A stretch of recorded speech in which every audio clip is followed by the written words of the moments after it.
Wel, croeso ffrindiau i Oedfa Caersalem bore yma ar Sul y Pentecost. Dwi'n cael y fraint o arwain yr addoliad bore yma, a hynny o'n swyddfa i sydd wedi troi yn fwy o stiwdio yn ystod y lockdown. Dwi'n diolch i bawb sydd wedi bod yn arwain yr addoliad dros yr wythnosau diwetha, a'n rhoi yw bore yma. Fyddwn ni'n clywed mwy ynglyn â beth yw addoli gyda'n gilydd nes mlaen wrth bod Robin yn rhannu gyda ni. Ond gan i fod hi'n Sul y Pentecost, gadewch i ni ddechrau bore yma drwy wahodd yr ysbryd glân ata ni.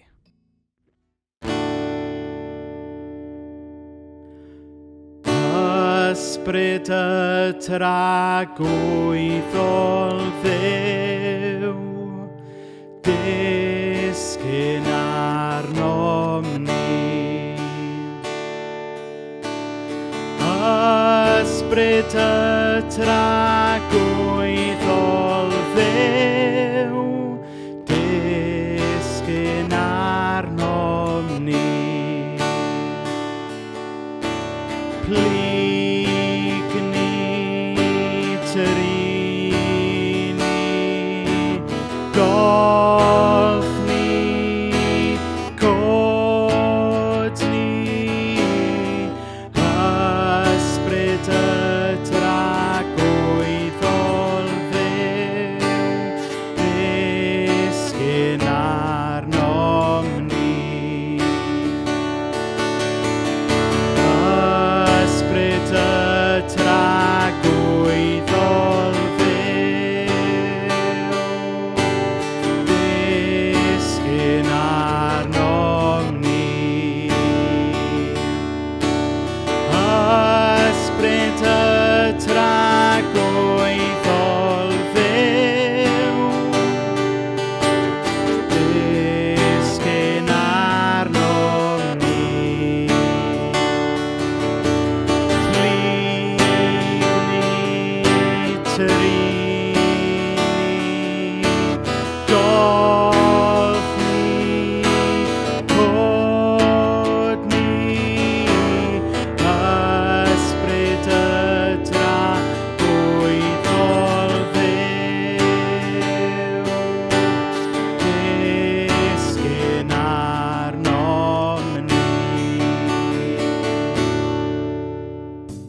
Bendigedig pan mae'r tir yn cynhyrchu ffrwyth a ddigonedd yn llifo'n rhwydd. Bendigedig wyt. Bendigedig wyt pan mae'r byd fel diffeithwch chi'n. Dwi'n crwydro'r anialwch grin. Bendigedig wyt. Wrth i tarllwys dy bendithion, canaf dy glod. Wrth i'r twyllwch gai amdanaf, dewis a ddweud. Bendigedig wyt, far clwyd Dduw. Bendigedig wyt.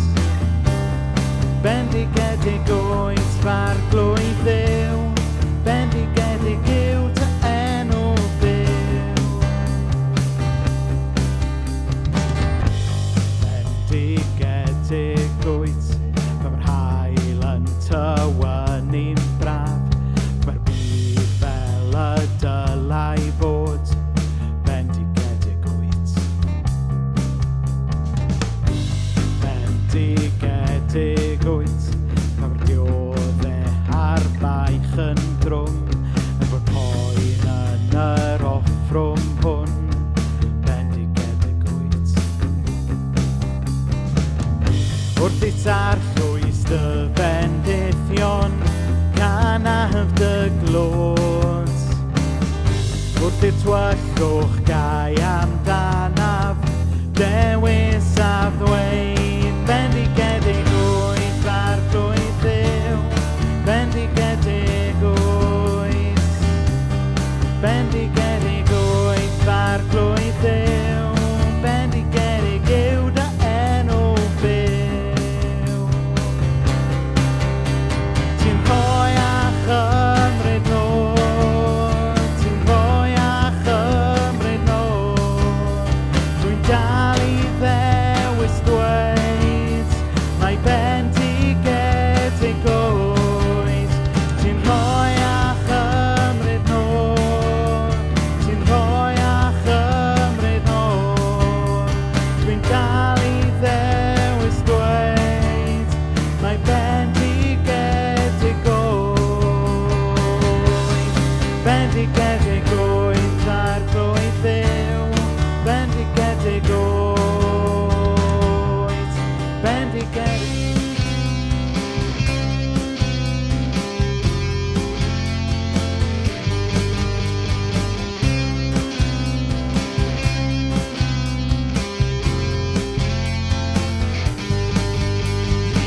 chi sy'n nabod fi yn gwybod os oes gyda fi rhywbeth i ddweud, mae ynglyn â addoli.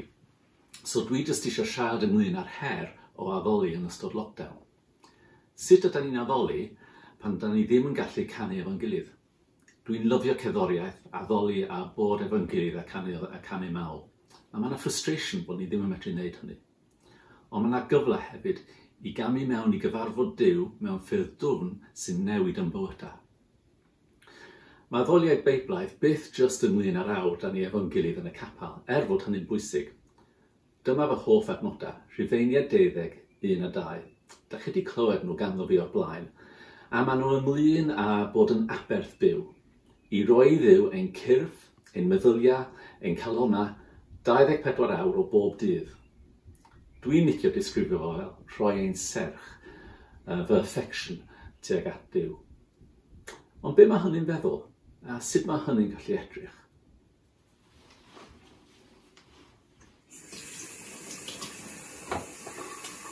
Ein tad, yr hwnnwyt yn y nefoedd, sancteiddiaeth y enw, deled y deyrnas, gwneud ag ewyllus, fel y mae yn y nefoedd ar y ddaear.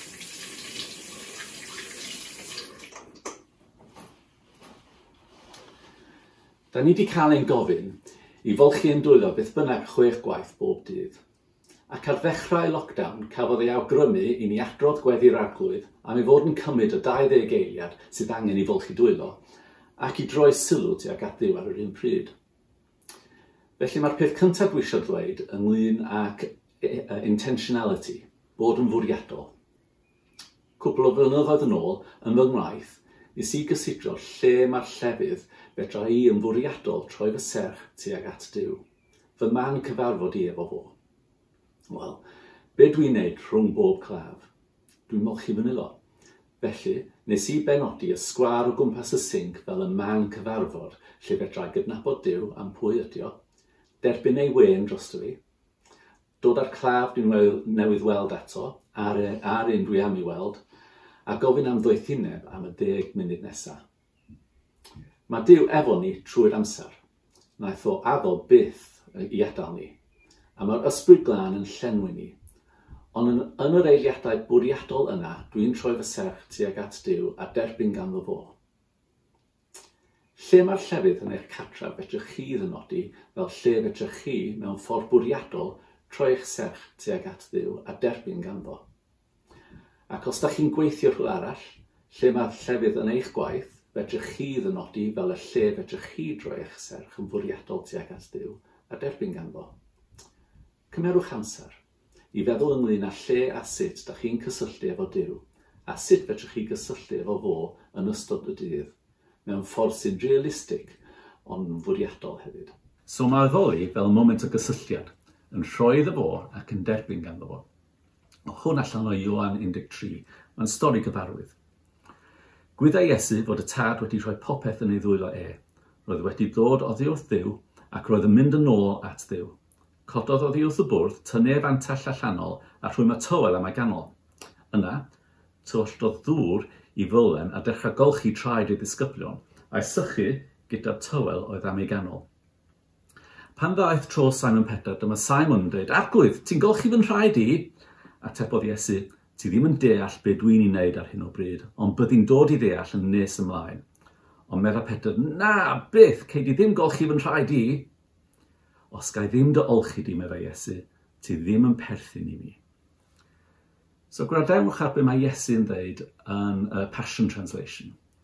But Peter, if you don't allow me to wash your feet, Jesus responded, then you will not be able to share life with me. So dwi'n stopio'r stori mewn lle gwahanol i Daniel fel arfer, i ni gael feddwl ynglyn â beth sy'n cael ei ddweud. Dyma oedd Peter yn anrhydeddu Iesu, felly oedd hwn yn foment lle oedd Peter yn addoli Iesu. Ac oedd o'n horrified fysa ei feistr yn gwasanaethu fo a golchi ei draed. Ond dywedodd Iesu fod rhaid i Peter dderbyn, a fysa fo ddim ond yn cael rhannu yn ei fywyd os di o'n derbyn yr act yma o wasanaethu ganddo fo. So mae addoli yn edrych ar Dduw ac anrhydeddu Dduw a derbyn ganddo fo. Da ni gyd yn lyfio bod yn bobl sy'n rhoi mewn caneuon i Dduw, rhoi trwy wasanaethu ein cymdogion, ein ffrindiau, fel mynd i siop iddyn nhw, ond da ni hefyd angen dysgu i gael humility i dderbyn. A mae dysgu derbyn yn rhywbeth sy'n medru cymryd amser. Ella fod yna adnod o'r Beibl fod Duw isio ni dderbyn i annog ein calon. Ella fod o isio chi dderbyn help gan rhywun arall. Fedrith hynny fod yn heriol. So yn lockdown, lle mae'r llefydd yna a'r pethau yna fedrwn ni wneud sy'n codi'r rhyfeddod a'r cydnabod yna o pwy ydy Duw? Sefyll a canu efo trac addoli, neu eistedd efo offeryn ac yn addoli trwy'r cerddoriaeth. Neu ydy o fel fi efo cerddoriaeth clasurol? Da chi mwy na thebyg yn cofio faint o wael ydw i ar cofio geiriau fel dwi'n arwain addoli, cael yn rong trwy'r amser. Dwi yn trio cael y geiriau'n gywir, maen nhw'n bwysig. Ond fy reality i ydy fod yn nghalon i yn cysylltu efo Duw trwy'r cerddoriaeth ei hun, ddim trwy'r geiriau. So yn gwrando ar hwn.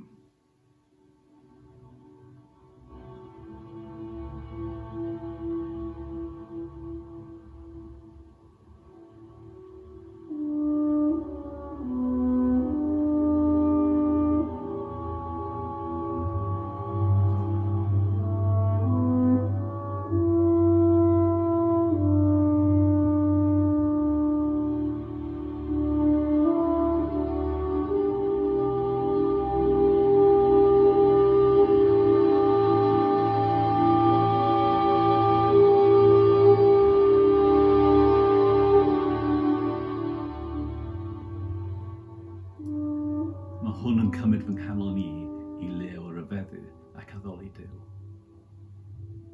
Neu ydych chi'n darganfod Duw yn yr ardd? Ydy o yn y manylion o bob un blodyn sy'n codi'ch calon chi droi mewn i rhyfeddod i Dduw?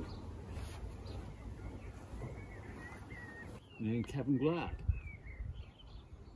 Os gyda chi olygfa hardd sy'n troi eich calon i Dduw?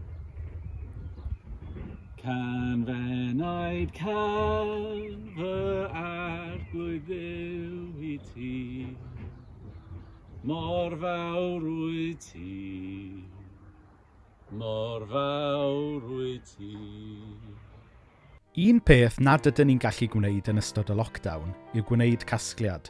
Ond os ydych chi'n dymuno cyfrannu tuag at ein gwaith fel eglwys, i'n cynorthwyo i barhau, i rannu a dangos cariad Crist yng Nghaernarfon a thu hwnt, yna mae modd i chi wneud hynny drwy neges destun heddiw. Eich cwmni sy'n fwyaf pwysig i ni, ac mae'r newyddion da am Iesu am ddim i bawb, felly peidiwch teimlo fod traed i chi rhoi unrhyw beth. Ond i chi sydd eisiau rhoi, dyma un ffordd o wneud hynny yn ystod y cyfnod yma. I gyfrannu punt, textiwch Si Salem i 75221. I gyfrannu 5 punt, textiwch Si Salem i 75970.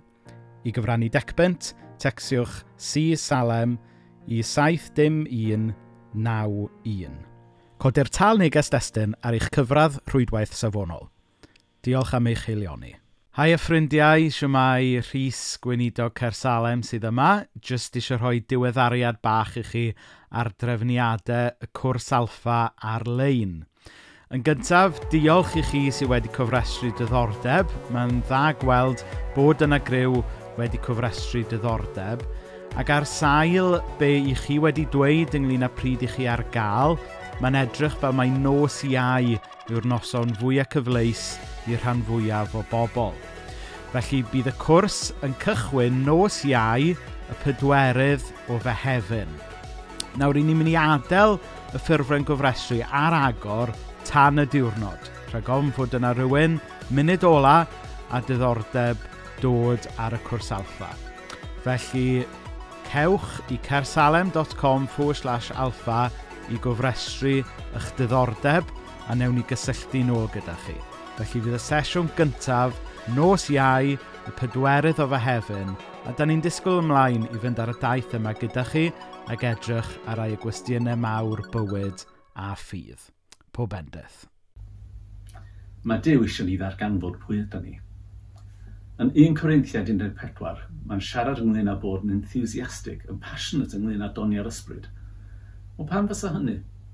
Wel, mae'r ysbryd glân yn cysylltu ni efo perspektif Duw o pwy ydyn ni, ond be mae'n feddwl ohono ni ac yn teimlo amdano ni. Ac yn ystod yr amser yma yn lockdown, mae cwestiynau'n codi. Mae'n amser o ansicrwydd a newid. A rhaid i mi newid sut dwi'n neud pethau. Fedra golli golwg o sut dwi'n ffitio i mewn i'r eglwys, i mewn i teulu ac i mewn i cymuned. A pwy ydw i? Addoliad ydy'r man lle da ni'n darganfod y pethau yma. A dyma'r her, heb fedru canu efo'n gilydd, sut gallwn ni bwyso mewn i addoli? Lle ydy'r man gorau i chi dderbyn? Cadar yn y ffenest? Soffa efo lamp? Mae'n siawns i drio pethau i experimentio. Ydych chi wedi trio penlinio? Ydych chi wedi trio dawnsio fel Dafydd? Fedrith unrhyw un weld y stwff anghywir a drwg sy'n digwydd yn y byd. Neu'r pethau anghywir mae bobl yn i'w gwneud. Mae'n hawdd i bwyntio allan camgymeriadau. Ond mae'n cymryd persbectif Duw i edrych i mewn i galonna bobl i weld yr aer, y trysor y mywydau toredig. Ac yn cymryd doethineb Duw i adeiladu rhywbeth gwerthfawr allan o brokenness. So felly, yn y man lle da ni wedi edrych arno fo, derbyn gan fo, beth ydyn ni am ryddhau trwyddo fo i mewn i'n cymunedau? Os da chi'n rhywun sydd ddim yn teimlo fod nhw'n dda ar weddio, gyfynwch i Dduw am rhywbeth fedrwch chi ganu dros y person da chi'n gweddio drostynt, neu canu dros dref pan da chi'n gweddio drosto. Da ni angen bod a tosturi yn hytrach na cydymdeimlad. Dechrau efo cariad Duw, darganfod tosturi Duw dros y sefyllfa, derbyn yr addewid am y foment o deyrnas Duw a cario teyrnas Duw i gario persbectif y nefoedd i mewn i'r sefyllfaoedd da ni'n ei weld. Ac os ydyn ni'n stryglo ffeindio persbectif nefoedd am y sefyllfa, dyna pan da ni angen derbyn doethineb a help gan ein gilydd. Mae fi a finna wedi bod mewn sefyllfaoedd pan da ni wedi stryglo efo ffydd, a mae'n ffrindiau anhygoel ni wedi dweud, mae'n oce, mae gynnon ni ffydd am hwn, benthyg chydig o ffydd ni. Mae Duw yn eich caru chi. Mae wrth blaid chi. Hyd yn oed mewn amser anodd, mae ganddo fo fendith i chi tan da ni'n gweld breakthrough. Felly mwynhewch eich hunain a triwch arbrofi yn eich addoli. Ffeindiwch ffyrdd gwahanol i fynegu eich addoliad tuag at ein Duw anhygoel. Ond dwi hefyd yn annogi i chi edrych am ffyrdd i dderbyn ganddo, fel rhan o'ch addoliad.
Dan ni'n derbyn a'n cytuno.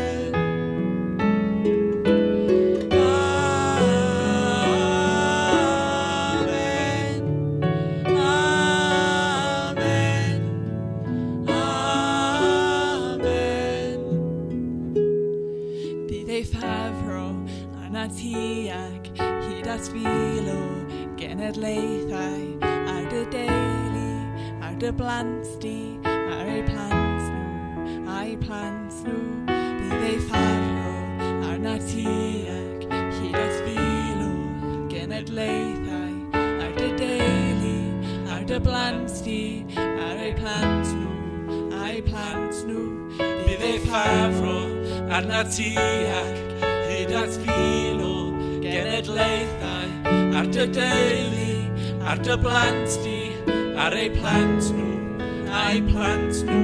bydd ei pharo arna ti ac hyd at fil o genedlaethau ar dy deulu, ar dy blant di, ar eu plant nhw, a'i bresenoldeb o dy flaen di, a tu ôl ac wrth dy ymyl, ac oedd gwmpas, ac oedd fewn di, mae o gyda ti, gyda'r bore, gyda'r nosa, gyda ddimda, gyda ddoda, gyda ddwylo, a thlawennu,